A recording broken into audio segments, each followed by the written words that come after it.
pay per litre or kilogram. Customers bring their own containers and purchase food in quantities in which they can afford. Guys, does this look familiar or sound familiar? Doesn't it look, this is a Nigerian market. Here in South Africa, if you're going to meet up with a girl, yo, Sanasam Kunjan, how's it, Baba Bez? Sharp, man. Funukbon. Ow, babe. Yeah, Funukbon too. Oh, babe, sharp. I miss you. I miss you too, babe. So where are we meeting? Funukbon, Southgate. Ow, sharp. Maponya Mall. Ow, sharp. Do you know how it...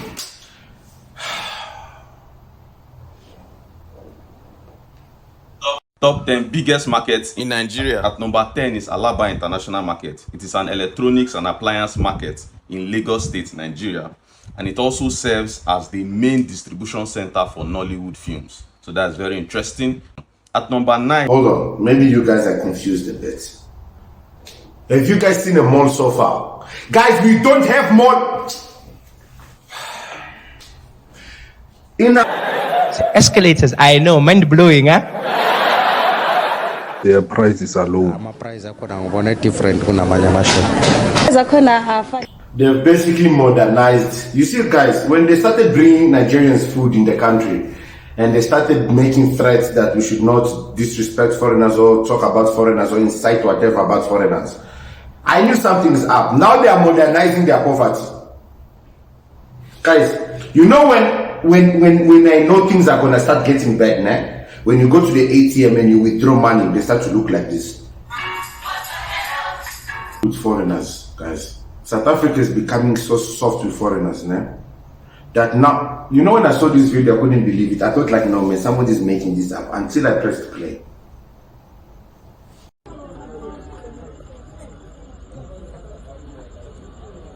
Good evening, residents of the city of Johannesburg. My name is Councillor Adolf Marema, Chair of Chess. Kimo Alexander Mo Police Station, 15th Avenue. I was here since 7 o'clock. There is a problem. I think around 6 o'clock, from 6 o'clock. And then Somalians then organized themselves. The level of stupidity, the level of issues, like problems that these countries have, have gone to such an...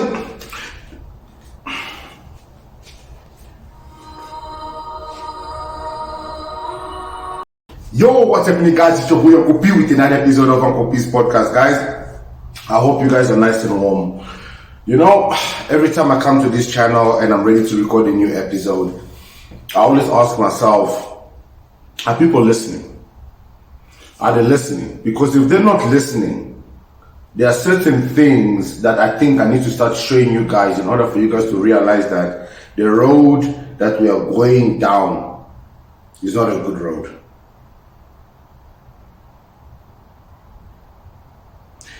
And this issue that I press on this channel is extremely, extremely important. I came across this video and it really got me thinking. If we are reaching here, where are we going to end? What am I talking about? In the heart of Deep Sloot, innovation meets necessity. Here, customers bring their own containers and purchase basic food and household items in quantities they can afford, from cooking oil and sugar to maize meal, rice and detergents. The model is simple, pay per litre or kilogram. Customers bring their own containers and purchase food in quantities in which they can afford. Guys, does this look familiar or sound familiar? Doesn't it look, this is a Nigerian market. Markets like this are very popular in our countries, including Angola, Zimbabwe. In this market, you see those cups. Notice how they are serving in portions that you can afford. Everything is in portions. Cups, portions, fufu, gari, pap. Everything is sold in portions. Guys, I don't know what you want me to tell you guys. I'm gonna go back to that video and I'm gonna replay it. This video of this market, this is a market in Nigeria. Everything sold in portions. This market is in most of our countries. In fact, you know what, before I even go back to that video, okay, I need South Africans to realize something, because South Africans are crucified for not traveling. So allow me to travel on your behalf. Here in South Africa, if you're going to meet up with a girl, yo, Sandosam Kunjan, how's it, baby? Sharp, man. Football. Ow, babe. Yeah, football too. Oh, babe, sharp. I miss you. I miss you too, babe. So where are we meeting? Southgate. Ow, sharp. Maponya Mall. Ow, sharp. Eastgate. Ow, sharp. Mall of Africa. Ow, sharp. Tembisa Mall. Ow, sharp.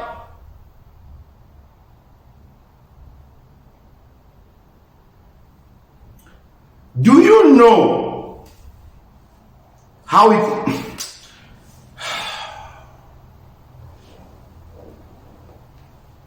Top 10 biggest markets in Nigeria. At number 10 is Alaba International Market. It is an electronics and appliance market in Lagos State, Nigeria. And it also serves as the main distribution center for Nollywood films. So that's very interesting. At number 9 is Kasuwar Quarry Market. It is a traditional textile market in Kano, the biggest in all of Kano, known for handcrafted fabrics, especially tie and dye materials, and it attracts international buyers. Hold on, maybe you guys are confused a bit. Have you guys seen a mall so far? Guys, we don't have mall. In Angola, I think the first mall that was done in the capital city of Luanda, I don't want to offend my own country, I think it was in 2012. Do you remember the joke that Trevor Noah made about Zambia and getting an escalator for the first... Escalators, I know, mind blowing, huh? I thought he was messing with me. Until I found out people in Zambia go to the mall just to ride the escalators. Guys, you guys, you don't know what our countries are saying. You know what, let me continue watching. 8 is Zaki Biam Yam Market. It is Nigeria's largest yam market located in Benue State, and it serves as a key hub for bulk yam supply nationwide. So the yam that you are eating in your house right now is probably from Zaki Biam Market in Benue State. Isn't that interesting? At number 7 is Oil Mill Market. It is a weekly market in Port Harcourt that specializes in fresh farm produce, attracting... You know what, now, let me show you the Angola one. Wait, because you're going to say I'm always going after Nigeria. Wait. Tô aqui no supermercado Shoprite de Angola. Tem de tudo. É muito bom. Você encontra de tudo aqui. Muitas coisas brasileiras. Você encontra. So you guys really thought I was going to insult my own country. That Shoprite in Angola. But that's not the reality in Nigeria, guys. This is not the reality. So now in South Africa, we've got a problem. What is the problem? And I will repeat again. In the heart of Deep Sloot, innovation meets necessity. Here, customers bring their own containers and purchase basic food and household items in quantities they can afford, from cooking oil and sugar to maize meal, rice and detergents. The model is simple, pay per litre or kilogram, a response to rising food prices and growing poverty in low-income communities. I came to buy sugar. I've previously bought maize meal and washing powder. Their prices are low.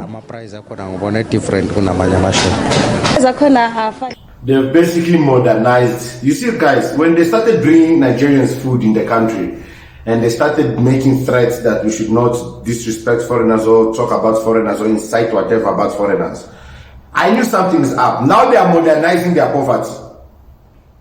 This is modernizing their poverty. They've brought their poverty, they've just modernized it. Because South Africa can afford to digitize.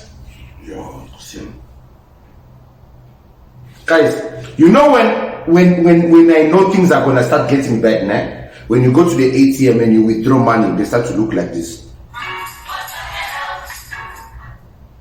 When you withdraw money, they start. This is somebody went to the Nigerian bank to collect money. This is the way it looks. When our money starts to look like this, we know we are going down the drain. When they make a 500 rand note, we know we are fucked now. Guys, you don't understand the level of culture contamination that is happening in South Africa right now.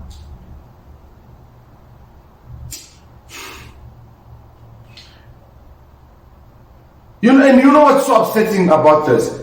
These people don't even respect us. They don't even respect you. Let me not say us, because me now apparently I'm a foreigner. They don't even respect you, South Africans. Mugabe, the Pan-Africanist, the agenda that he represented as an African child, to restore what every country desires. I saw a quote the other day which says Mugabe left his people with land, Madiba left us with poems. You know, which I thought maybe. So maybe Mugabe left his people with land, and Mandela left his people with poems. So you see the disrespect, nah? The disrespect of this man, nah? Makes me ask myself, if you have land, why are you running away then? If you have land, why are you running away? What have you done with the land? And this is the issue with foreigners, guys. South Africa is becoming so soft with foreigners, nah? That now, you know, when I saw this video, I couldn't believe it. I thought like, no man, somebody's making this up, until I pressed play.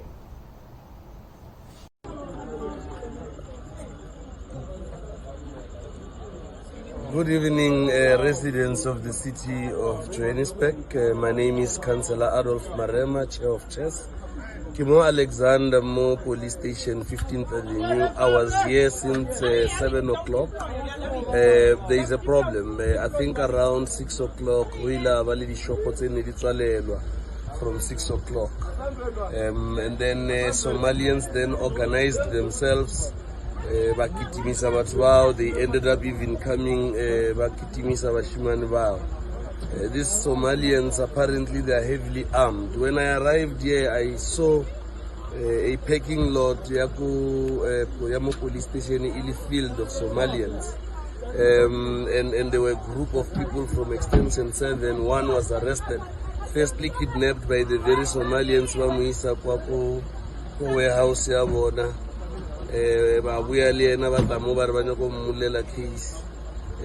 Because they say and all that. But there's something. Can you hear how comfortable they are? Guys, they held a police station hostage. Until you can prove me that South Africans can do something, or they've done something like this in any of our countries, you can't tell me that we are ungrateful, son of a. That we are. You guys, armed, heavily armed, and held a police station hostage. Alexandra police station is currently being surrounded by heavily armed illegal Somalians. Illegal Somalians. The police do not have power against them.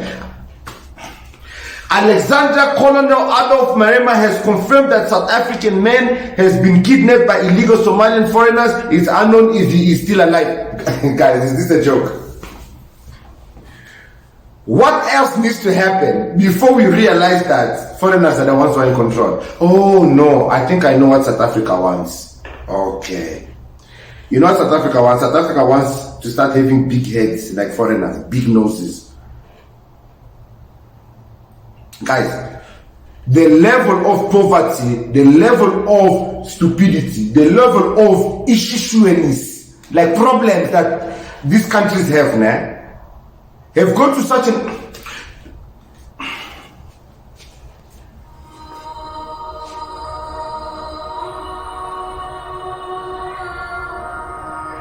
Due to copyright, I'm on a mute.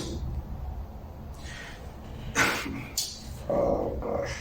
This video that is playing here, okay, this is holy air. The ingredients is 66% pure Jerusalem air.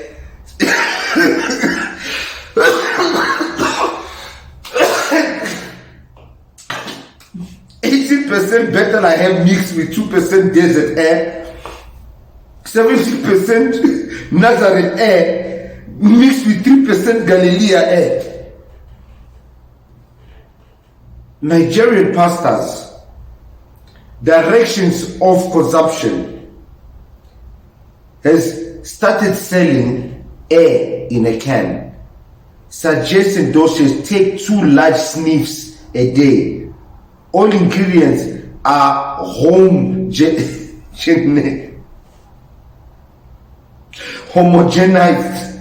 to make up a mixture that cannot be duplicated nowhere else. Holy air in a can of tuna.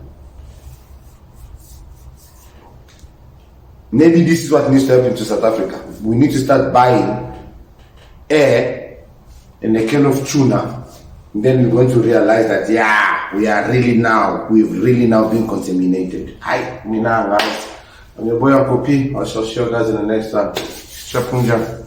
At number 7 is Oil Mill Market. It is a weekly market in Port Harcourt that specializes in fresh farm produce, attracting both traders and consumers every Wednesday. So the market holds every Wednesday. Number 6, we have the Bodija Market. It is a wholesale food market located in Ibadan, Oyo State, where traders and households buy fresh and dried produce in bulk at affordable prices. So Bodija Market is the 6th biggest market in all of Nigeria. That's very interesting. Number 5, the 5th biggest market in all of Nigeria is Ariaria Aba Market, right? It's a popular market in Aba known for locally made goods like shoes, bags, clothing, often labeled made in Nigeria. So all the fake Nike way they buy, all the fake Dior clothing, right? All is coming from Ariaria Market in Aba. Right? Have you ever been to Ariaria Market? Or do you work in Ariaria Market? Let us know in the comment section. I've heard so much about the Aba Market. Number 4 is Ladipo Market. It is a large spare parts market that specializes in new and used auto components for almost every car brand. So you remember how your mechanic will tell you that, car oga, this part now only for Lagos if you see am. When you send money and they go and buy it from Lagos, it is this Ladipo Market that they went to go and buy that your car parts, right?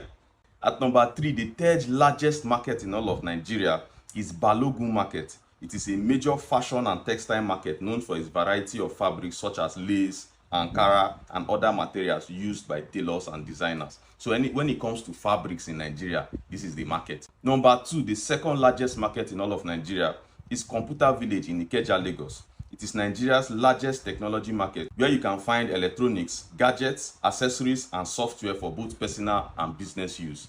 If you like this list and want to that list like this, please follow and like comment and leave me a comment with any of these markets that you've ever been to. Me, I've actually never been to any of the markets on this list. It's crazy. Also, I'm a matchmaker for a small fee of 50,000 naira, $35. I can get your dream partner. So single Pringles, send me a DM. Lastly, at number 1, the biggest market in all of Nigeria is Onitsha Main Market. It is one of the largest markets in West Africa, offering a wide range of goods, including clothing, jewelry, household items, and industrial equipment. So there's literally nothing you cannot get in Onitsha Main Market. Anything you can think of, they sell them for Onitsha Main Market.